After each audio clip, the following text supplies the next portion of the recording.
Mbukeli sikubingelele sikwamukele ezindabeni zakusihlwa. Lezi ndaba nizithulelwe uNkosazana Dambuza Magubha nazo ezinohlonze kusihlwa nje.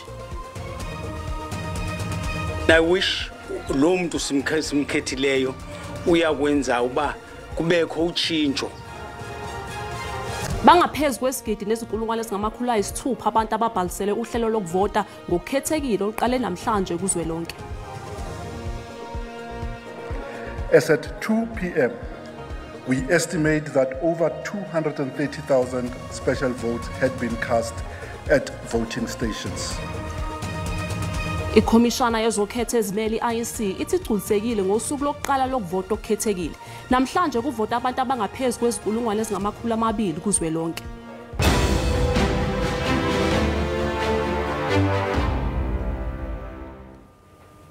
Bangaphezulu kwesigidi nezinkulungwane ezingamakhulu ayisithupha abazovota ngaphansi kohlelo lokuvota ngokukhethekile namhlanje nakusasa kuzwelonke. Izisebenzi zekhomishana yokhetho ezimele i-IEC beziphansi phezulu namhlanje zihambela abantu abangakwazi ukufinyelela ezikhungweni zokuvota. Usuku lokuqala lokuvota ngokukhethekile alibanganazihibe esifundazweni iMpumalanga. Bangaphezulu kwezinkulungwane eziyi-140 abantu abafake izicelo zokuvota ngokukhethekile kulesifundazwe. The voting process was very easy. It was understandable. The IEC staff explained to you why the 3 ballot papers. They explained to you because it's special votes that all 3 has to go into the one envelope which you seal. Esifundazweni iGauteng ukuvota kuqale kancane kwezinye izindawo njengoba kuze kwagamanxa ihora lesithathu ntambama ezinye izakhamuzi zingakwazanga ukuvota ekhaya labadala iEphraim Zulu eSoweto. Ayasijabulanga neze ngoba simangele sitsheliwe ukuthi bayeza namhlanje soloko silindile saba ready siloku sibheka amehlo ukuthi baqhamuka nali liya ngomtsha wendoda ababonakali si disappointed ngabo. I don't know what caused them not to come because we registered in time. And my manager also confirmed that he called them, then they confirmed they're going to come today and make the elderly people to vote today. Izaguga ekhaya labadala ekhaya loxolo eGugulethu eKapa nazo zikuthakasele ukubamba iqhaza okhethweni lwalonyaka. Ndiziva ndidlamkile and I wish lo muntu simkhethileyo uyakwenza uba kubekho utshintsho. I-IEC nethemba lokuthi abantu abaningi abafake izicelo zokuvota ngokukhethekile bazophuma ngothi lwabo osukwini lwesibili lokuvota. Umgcini mafa we-ANC uDokotela Gwen Ramokgopa kanye nosihlalo wesigungu esiphezulu somkhandlu we-DA uHelen Zille ngabanye babaholi bamaqembu ezombusazwe abavote ngokohlelo olukhethekile namhlanje njengoba i-IEC ivule ithuba lezinsuku ezimbili ngokuvota okukhethekile. uDokotela Gwen Ramokgopa ngomunye wabaholi bamaqembu ehlukene ezombusazwe abavote ngokohlelo olukhethekile namhlanje olugunyazwe ikhomishana yokhetho i-IEC. uRamokgopa uvote esikhungweni eSemidrand ubegcwele okukhulu ukuzethemba ngokuthi i-ANC izoludla ngamalengiso lolukhetho likazwelonke. We are confident that we will have a higher turnout from ANC strongholds and even where the ANC it's not an ANC stronghold, we look forward to increasing ANC support base. eWestern Cape usihlalo wesigungu esiphezulu se-DA uHelen Zille naye ube nokukhulu ukuzethemba ngokuthi iqembu lizobuyela emandleni kuhulumeni wesifundazwe. Unxenxe kakhulu abavoti ngokuthi bengadikibali kolayini njengoba kungenzeka kuhambe kancane ngenxa yokuthi isibalo samaphepha okuvota sesenyukile njengoba kuzovotwa ngamaphepha amathathu umuntu ngamunye. Of grave worry, put it that way. And of course, people are going to have to take longer to vote now because there are 3 ballots. And if you add just a few seconds on every vote, it has a knock-on effect on the queues. So we're going to be asking everyone, please, your vote is critical. South Africans know the power of one. We won the rugby quarter-final, semi-final and final by a single point. That is how important your vote is. So even if you stand in the queues a little longer, please take time to do it. Izaguga kanye nabaphila nokukhubazeka baphume ngobuningi babo kumasipala waseNelson Mandela Bay eEastern Cape njengoba namhlanje kuqalwe ukuvota ngokukhethekile. Zingaphaya kwe-288,000 ivoti ezikhethekileyo ezicwangciselwe ukwenziwa eMpuma Koloni emva kokuvota ukusukela ngo-1994. Monica Brown uthetha ngokubaluleka kokuvota. Very important, because then you have a say in what's happening in your country. You can't just stay not vote. My personal opinion, it's important, and it's important that we have a say in our country. That's my opinion. Omnye umvoti onethemba lokuba ulawulo lesixhenxe luya kubeka phambili imfuno zabantu abakhubazekileyo kwaye lugxininise kwiindawo ezibalulekileyo. Out of school persons with disabilities are not working, are all over the location doing nothing, and they tend to be drug addicts. Ngelixa abanye abavoti bethukile ngamaphepha amathathu okuvota kwizikhululo zovoto, abanye bathi baqhelene nale nkqubo intsha yokuvota. I actually listened to one of the SABC's radio stations, RSG, and they did many programs on the ballots and what the various ballots stand for, so I'm informed about that. Uvoto olukhethekileyo luza kuqhubeka kude kube ngolwesibini phambi kokuba lonke ilizwe liqhubele phambili kusuku oluphambili lokuvota ngolwesithathu. Kwiindaba ze-SABC, Ndunguntombozu Kophalintulo eGqeberha. Bangaphezu kwesikulungwane ezingama200 abantu abavote ngokukhethekile kuzwelonke njengoba i-IEC namhlanje iqalise ukuvota okukhethekile okuhlelelwe izinsuku ezimbili. Lolu hlelo lokuvota lwenzelwe labo abangeke bakwazi ukuya ezikhungweni zokuvota ngosuku olukhulu lokhetho ngolwesithathu. Izikhulu ezengamele ikhomishana yokhetho ntambama ngaphambi kokuvala kwezikhungo zokuvotisa okuyispecial zethule umbiko ngalokho okuqhubeke namhlanje ngosuku lokuqala lokuvota okukhethekile njengoba bekuvulwe izikhungo zokuvota ezingaphezulu kuka-22,000. As at 2 p.m., we estimate that over 230,000 special votes had been cast at voting stations. While we are happy with the turnout, we urge those voters who are yet to vote to do so. We confirm that where the list of special vote has been exhausted, there is no need to keep that station open. That station will close.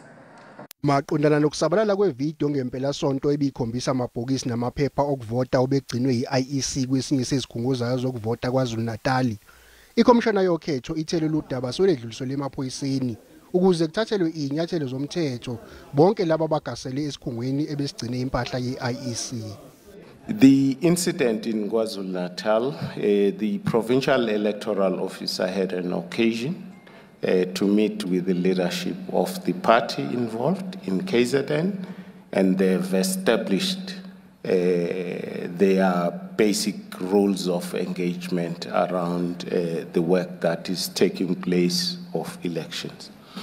However, the incident on its own is still a matter of processing with ourselves as the Commission as well as the police. Ukuvota okukhethekile kuvalwe ngehora lesihlanu ntambama namhlanje. Kuzophinde kuvulwe ngehora lesishagalolunye ekuseni kusasa okuzobe sekuwusuku lokugcina lokuvota okuyispecial. Sisathi qhu ezitolo kanti uMasibuya sizokuphathela udaba oluthi amajoni afakwa ngokuemthatha ngobuninzi bawo kunazo zonke indawo ezihanqele umthatha. Uhulumeni usujube umbutho wezokuvikela kumasipala iOR Tambo eEastern Cape ukuze uyoqapha uhlelo lokuvota ngemuva kokuthi umbhikisho uholele ekutheni kungavulwa izikhungo zokuvota ezingaphezulu kwekhulu namhlanje.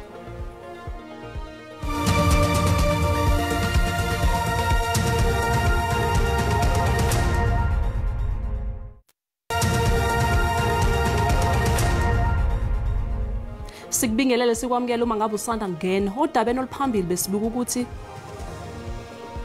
bangaphezulu kwesigidi nezinkulungwane ezingama600 abantu ababhalisele uhlelo lokuvota ngokukhethekile oluqale namhlanje kuzwelonke. Mbukela sikhumbuza ukuthi lezi ndaba zikhona ku YouTube na ku SABC Plus. Ngena kuzo uzigcina ngamagama athi SABC izindaba na kanjani uzosithola. Uhulumeni kaZwelonke usuthumela amalungu ombutho wezokuvikela kumasipala iOR Tambo eEastern Cape ukuyoqapha ukhetho.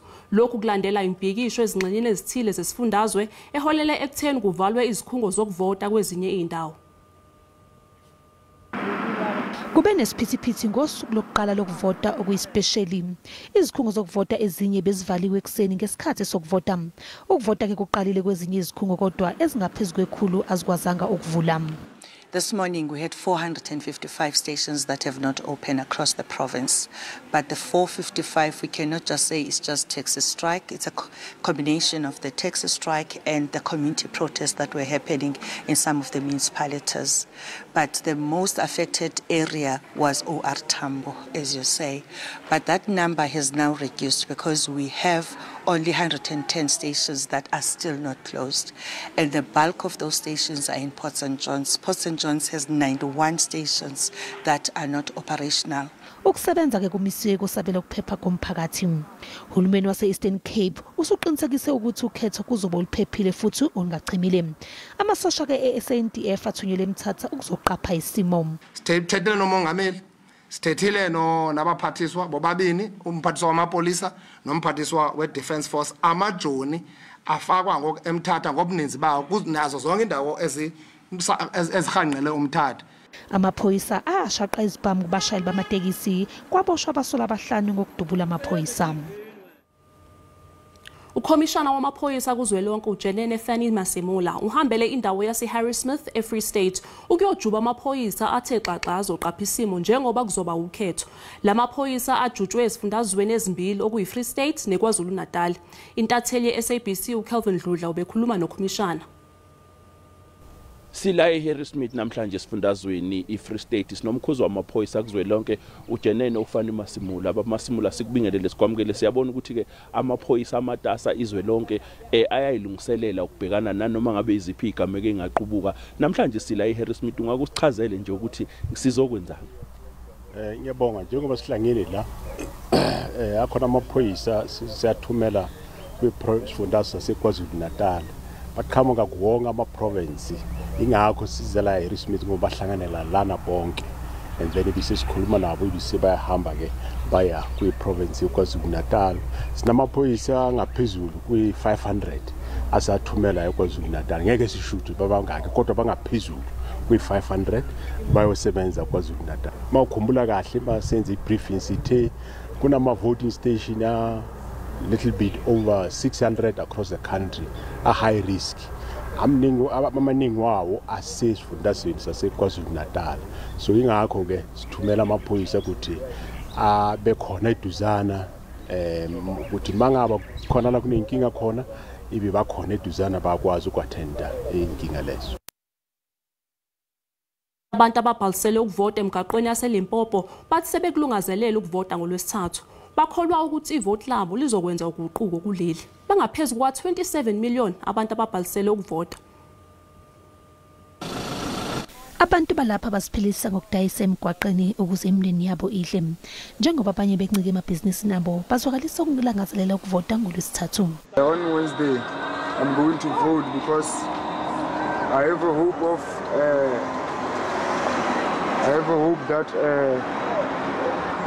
we will have water, electricity, and others, those who don't have RDP, they will get RDP. I feel like it is very important for me to go to vote,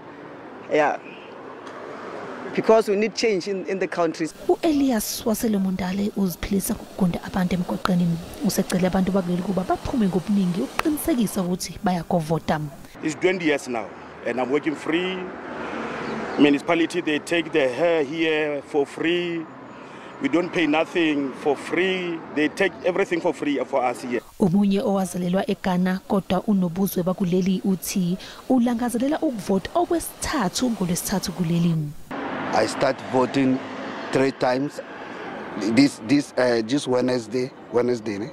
This Wednesday I'm going to vote 3 times. Bangaphezulu kwa 160,000 ababhalisele ukuvota okukhethekile eLimpopo. Abomkhakha wezomthetho bebebuthene ndawonye namhlanje enkantolo yomthethosisekelo ngenhloso yokubungaza umlando nempilo yejaji elingasekho emhlabeni uYvonne Mokgoro. Abehluleli kanye nalabo sebathatha umhlala phansi bakholelwa ukuthi uMokgoro ushiye umlando ongasoze walibeka kwezomthetho. Isigcawu somthethosisekelo besisingethe ukuhlala kwaso okukhethekile lapho besibungaza khona amagalelo ejaji lenkantolo yomthethosisekelo elingasekho emhlabeni nelabe selithathe umhlala phansi uYvonne Mokgoro. Unconywa kakhulu ngomsebenzi awenza esigabeni sezamalungelo abantu ngokunjalo nasezingeni lokulingana ngokobulili eNingizimu Afrika. Where does one begin when one expresses one's loss about somebody who played such an important role in laying foundations for our constitutional democracy? Phakathi kokunye lomkhakha wezomthetho ozigqaja ngakho maqondana namagalelo kaMokgoro izinqumo zakhe ezinzulu azithula ngesikhathi esasebenza njengomehluleli enkantolo yezomthethosisekelo. Grateful because of what she ultimately became to this country as a lawyer and a justice of this court. uYvonne Mokgoro waba yingxenye yamajaji okuqala ajujelwa enkantolo yezomthethosisekelo ngo-1994. Kwakunguye kuphela ijaji lesifazane lebala elimnyama. Maduzane enkantolo enkulukazi yomthethosisekelo isizoba nenhloko yamajaji yokuqala ngqa okuzoba ngowesifazane uMandisa Meya. Nosekulindwe nje kuphela ukuthi kugunyazwe ngokugcwele umengameli wezwe. Bangaphezulu kwezikulungwane ezingamakhulu amathathu abantu ababhalisele ukuvota okukhethekile esifundazweni KwaZulu-Natal. Commissioner ezokhethe eNewcastle ithi akukho igameke ingake ibekho nosuku lokuqala lokuvota okukhethekile. Nonhlanhla Mbonane we-IEC uthi bayizinkulungwane eziyishumi ababhalisele ukuvota ngokukhethekile eNewcastle naseDannhausi okuyizindawo eyisenyakatho yeKwaZulu-Natal. Prepared as the IEC, all our voting stations opened on time today, and we made sure that all the people that have voted were made aware that in the next 2 days, which is today and tomorrow, we'll be visiting their homes and ensuring that our stations are open from 9 to 5. Currently, our teams are out. We have a total application just above 12,000 applications for special votes, which we kusenjalo ishobashobano kuyindawo esePotchefstroom inomlando ongemuhle kwezombusazwe njengoba nje kwenzeka isibhicongo ngo-1995 ngoGismusi lapho kwabulawa khona amalungu e-ANC ayi-19. Ngaleso sikhathi udlame lwezombusazwe phakathi kwe-ANC ne-IFP lwaseludonse iminyaka eyi-10. Njengoba sekuphela iminyaka nje manje kubuza uhulumeni wentando yeningi zehlukile ingqinamba ekungethe lomphakathi. uBeauty Nyawoso neminyaka engama-70 ubudala onenkinga yokuhamba ubemi ngomumo njengoba beyize kwakhe ikhulu ze-IEC ngenhloso yokuzomvotisa. Ngoba ngikwazi ukuyamba nogesi nganesithola umsebenzi. Isifunda umkhanya kude singesesibili ngobukhulu esifundazweni KwaZulu-Natal kanti futhi siyantula izakhamuzi eindala zasejozini zithi manje seyivotela uguqula ikusasa lentsha. Ukuthi ukuqhubeka nokuvota kwami kuzongisiza ekuthenini noma ngingaphumelelanga kokuphelile kuzoya kuye kube right ngesikhathi esizayo. Manje ngibona ukuthi angiqhubeke ngingemi ukuthi ngoba angiphumelelanga bese ngiyayeka ukuvota, angiqhubeke ngivote. Kwaze kwentokozo mbukeli ukuthi siphinde sihlangane njengoba sesikusho ngokungenamahloni ukuthi sika ngamafu ebusuku banamhlanje ikakhulukazi engxenyeni esehlanzeni eMpumalanga eLimpopo uyongena enkabeni libalele kanjalo naKwaZulu-Natal kanti ke lingasikazi ngamafu futhi ke imongena ikakhulukazi ogunelo ngaseningizimu liye ngokubalela amongena kwezinye indawo singapha eNtshonalanga kanti ke nakusasa singaqhubeka silindele ukuthi sikazi ngamafu eNtshonalanga kube isimo sezulu esingathanda ukubhebhetha umlilo ikakhulukazi lapha kwaphindini moze waqala umlilo kube benzima kakhulu kunqoba ngale kwalo kuqhubeka nokubalela futhi mongena ke engxenyeni esenkabeni okungahambisana nenkungu yasekuseni mongena eMpumalanga nakwezinye indawo ezilapha eNtshonalanga KwaZulu-Natal sika ngamafu engxenyeni ke ezingasenyakatho sihambe siyobheka ikakhulukazi ke amazinga aphansi ikakhulukazi kusasa kuseyimpondo zankomo kuthanda ukubanda nje kuzo zonke indawo esenkabeni kwelaseFreystata yongena koVryburg yongena lapha koBethlehem sengaphansi kweqanda koqoqo Phutadi Jaba eGauteng kuyabanda eMpumalanga kuyabanda lapha eduze kontaba zokhahlamba komnambithi koBergville kuyabanda endaweni ezingasogwini phansi amaphaphu uyongena ikakhulukazi ke lapha kuSajonisi siyongena ngapha eNtshonalanga eMpumalanga ngebanda la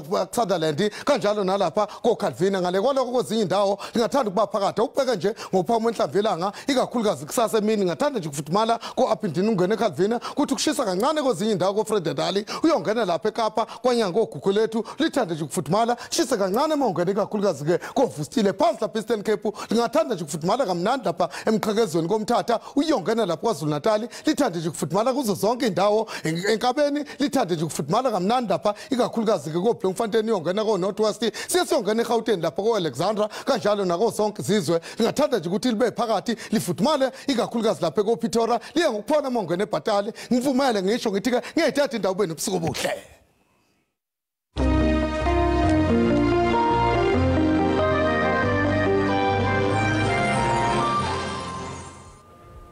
Mbukeli sizibeka lapha izindaba kusasa bakhona ozakwethu nezindaba zesiXhosa. Musa wenkosi ube nani nonke.